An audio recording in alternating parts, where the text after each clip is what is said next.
جائے اور اس کی سفارش کرنے کے لیے کوئی آئے تاکہ اس کو بھی بٹھاؤ وہیں پہ. بادب با نصیب، بے ادب بے نصیب.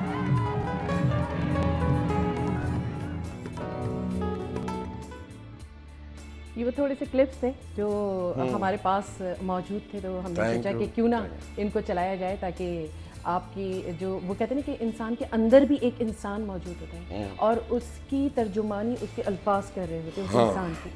وہ انسان کو زندہ رہنا چاہیے. بالکل. اور آپ کے اندر ماشاء اللہ سے میں دیکھ رہی ہوں کہ بہت پہلے کی کلپ بھی ہم نے دکھائی ہے آپ کی، بالکل ایکسائز کے زمانے کی شروع کی. بالکل جس وقت آپ کا ہیئر اسٹائل ذرا بڑا ہیرو ٹچ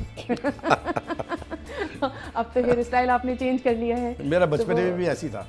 اچھا. ہاں. تو ہم تو پتہ نہیں کیا ہے کہ اگر کوئی چیز شروع کرتے ہیں تو دنیا بیزار آ جاتی ہے، ہم بیزار نہیں ہوتے. یہ تو ایک مستقل مزاج اور کامیاب انسان کی جو علامتیں ہوتی ہیں نا، ان میں سے ایک علامت ہے یہ کہ مستقل مزاجی جو ہے وہی انسان کو کامیابی کی طرف لے کے جاتی ہے. اور آپ کا جو ہیئر اسٹائل ہے اس کا مطلب ہے وہ بھی کامیابی کی ضمانت بنا. اچھا، آپ کی بات بیچ میں رہ گئی تھی کہ جو میں بات کر رہی تھی کہ مذہبی رجحان کے دیکھیے سچی بات یہ ہے کہ اسٹوڈنٹ لائف میں بھی اور پھر ہمارے گھر کا ایک بہت بڑا حصہ ایسا تھا جو بڑا لیفٹسٹ تھا، کمیونسٹ. بالکل. اس میں میرے مام جان تو کمیونسٹ پارٹی کے سید رشید احمد، وہ تو سید رشید احمد کے نیشنل عوامی پارٹی جو اوریجنل نیب تھی، جو کامریڈ کا ایک گروپ تھا، اس کے سینئر وائس پریزیڈنٹ تھے.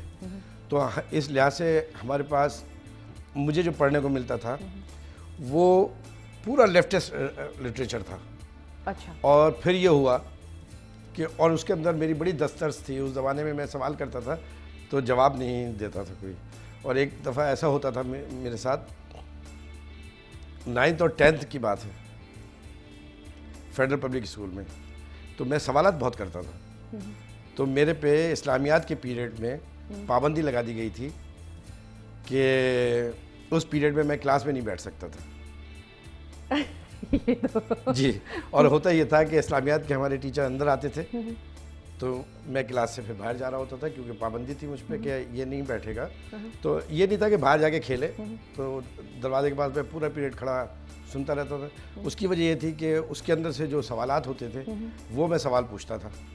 اب اس سوال میں پھر بڑے معاملات، یہ تو میں نہیں کہوں گا کہ وہ میرے استاد ایسے تھے کہ جن کو جواب نہیں آتا تھا، بلکہ یہ میری کم عقلی تھی کہ میں اتنی چھوٹی سی کلاس میں اتنے بڑے سوال کر لیتا تھا. تو وہ سوال مجھے چبھا کرتے تھے. تو پھر سلسلہ معاملات بہت چلتے چلے گئے. اور میں میرے خیال میں اگر ایک کامریڈ، اس زمانے کے جو کامریڈ تھے جن کو میں جانتا ہوں، وہ بہت بڑے لوگ تھے، میں ان کا مقابلہ نہیں کر سکتا ذہنی لحاظ سے، بہت بڑے دانشور تھے. لیکن میں یہ کہہ سکتا تھا کہ اس وقت ان سے زیادہ اچھے طریقے سے کمیونزم کو، کارل مارکس کو، ماؤ کو اور لینن کو میں ڈیفینڈ کرتا تھا. اور پھر یہ ہوا، پھر خدا تعالیٰ کا ایک احسان کرم یہ ہوا مجھ پر کہ میری پورا سوچ کا زاویہ صرف ایک ہی فلسفی کی طرف تھا. پھر قدرت نے مجھے یہاں سے اٹھا کر سعودی عرب چلا گیا. میں بہت عرصے رہے آپ سعودی عرب میں؟ میری ساری زندگی وہاں گزری. میں نے تو یہاں نوکری نہیں کی پاکستان میں. تو مجھے تو، میں جس وقت وہاں پہ عمرہ کرنے جا رہا تھا جی، اور یقین جانیے کہ میں سوچتا ہوں اس وقت کی بات کہ میرے دوست تھے جدہ میں، تو وہ روز مجھ سے کہتے تھے عمرہ کرنے چلنا ہے، تم آئے ہوئے ہو پہلی دفعہ. تو میں اس سے کہتا تھا کل چلیں گے، پرسوں چلیں گے. اور پھر جب ایک دن ہم نکلے عمرے کے لیے تو میں بہت نارمل تھا. مجھے یہ تھا ہی نہیں کہ میں کوئی خاص چیز کرنے جا رہا ہوں.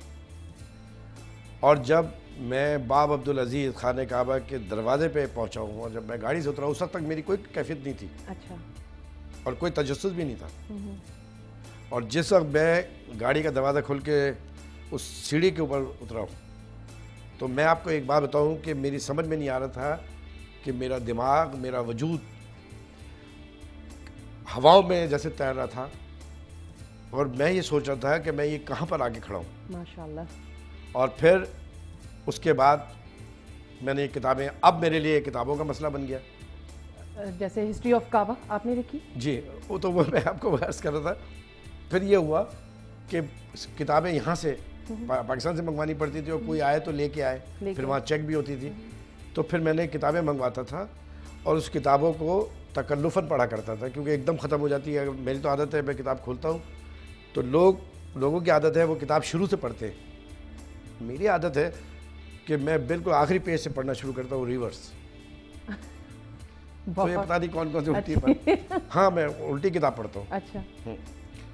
तो अब चूँकि वहाँ ये होता है कि एक ही नशस्त में पूरी किताब ख़त्म हो जाए, तो मैं थोड़े थोड़े सफ़ात पढ़ के उसको टाइम को गुजारता हूँ। फिर वो किताबें जब मैंने पढ़ना शुरू की, फिर कुरान शरीफ पढ़ा करता था कि क्या है इसके अंदर, किस तरीके से है।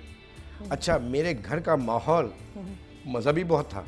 और आप मौजूदा जिस घर में आप रहते हैं उसका ड्राइंग रूम भी बहुत सारे तोहरे लगे हुए हैं, बड़ी अल्लाह ताला का बड़ा चीज़ें करम। लगी हुई हैं माशाल्लाह से। फिर ड्राइंग मैंने रूम में।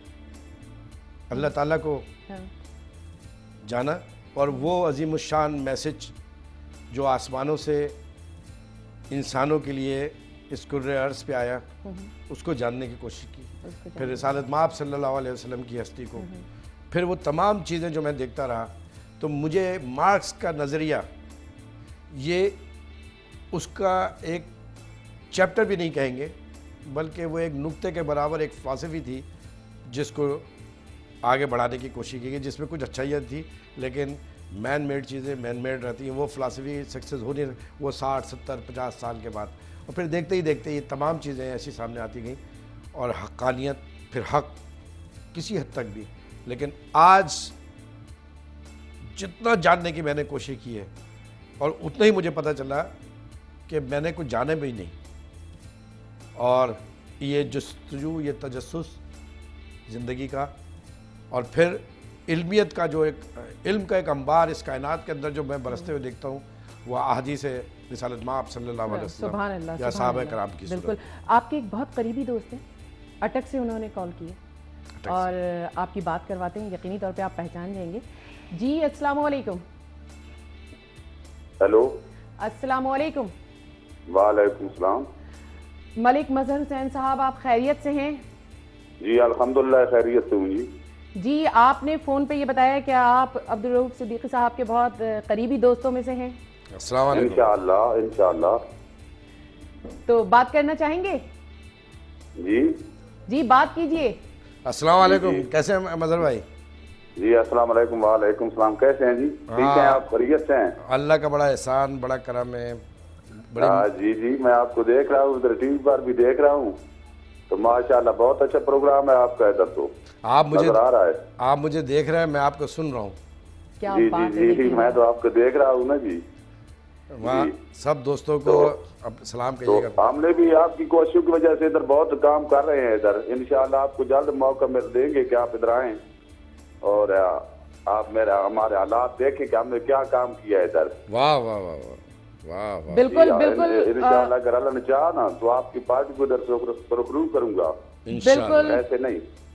थैंक यू सो मच मजहर हुसैन साहब, थैंक यू सो मच। और बड़ी प्यारी उन्होंने बात की कि आप अटक, आपको दावत देंगे कि आप जाएं और वहाँ देखें काम क्या किए, क्योंकि हम सब मिलके काम करेंगे तो हमारा मुल्क तरक्की करेगा। बिल्कुल। देखिए सुने, इस तरह कौमों में कैसे होता है, कौमें जब उरूज हासिल करती है ना, जी जो यानी पूरी इंसानी तारीख उठा के देखिए, और इंसानी इनकलाबात जितने भी आए हैं, कोई अनपढ़ और जाहिल और सुस्त काहिल कौम वो बामे उरूज पे कभी भी नहीं पहुंची।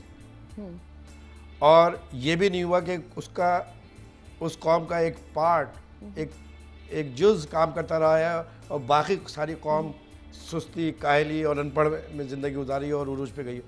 इसके लिए ज़रूरी होता है कि पूरी कौम अपने अपने हिस्से का काम करती जाए, इल्म हासिल करे, अपनी जद्दोजहद करे, सही को सही, गलत को गलत कहे, रंग, नस्ल, ज़बान से बालातर होकर, मज़हब से बालातर होकर सही को सही समझे। और जब समझ ले कि ये सब सही है, तो फिर इस जद्दोजहद को सब मिल के आगे बढ़ाएं। ये पाकिस्तान कोई सोचने की कोशिश नहीं करता कि ये पाकिस्तान 1947 में जो आज़ाद हुआ, इसके पीछे 100 साल की जद्दोजहद है। اس کے پیچھے لاکھوں لوگوں